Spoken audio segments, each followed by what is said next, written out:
Hello, I'm Julian for Bishop Sullivan, the letting specialist in Brighton and Hove, and this week we're looking at inspections. Woohoo! I'll try to be excited. Now your tenant's passed referencing, paid the funds due, and has moved in and is bound by the terms of the contract, for example, reporting maintenance issues. So why should you bother visiting your property during the tenancy? Now yesterday, a landlord called us seeking help. Her tenant moved in 14 months ago. The last month's rent did not come in, and she decided to visit. And what she saw was something like 3 to 6 months of a slow leak from the flat above into her hallway, damaging the ceiling, the walls and the floor. And the waste pipe for some reason was removed below her kitchen sink, and the bucket below was overflowing with water, damaging the unit and the floor. She saw bad black mould in the bathroom and the kitchen, and some bathroom tiles were blown. Now the tenant had vanished. Now, other than the arrears, the landlord was left with all of these issues, but could they have been avoided? What we got next is 7 reasons why you should carry out regular inspections during your tenancy. So number 1, firstly, it shows you care about the property and the well-being of the tenant. Number 2, safety. Check the smoke and carbon monoxide alarms are in working order for obvious reasons. Number 3, look for any signs of mistreatment of the property. And number 4, look for any early signs of general maintenance issues. Now yes, tenants are obliged to report them, but 4 eyes are definitely better than 2.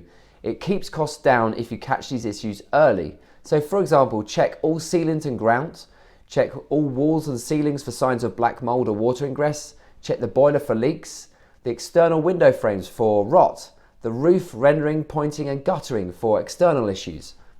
Number 5, look for any pets presence which breach the terms of the tenancy agreement, the head lease or the insurance policy. Any signs of hair, scratches, smell, food or bowls on the kitchen floor. Number 6, any subletting which again may affect your head lease or insurance policy, but also be a breach of HMO regs, and that can result in a fine. Check for names on letters on the way in, count toothbrushes, look for excess clothing, and is the sofa being used as a bed? Telltale sign.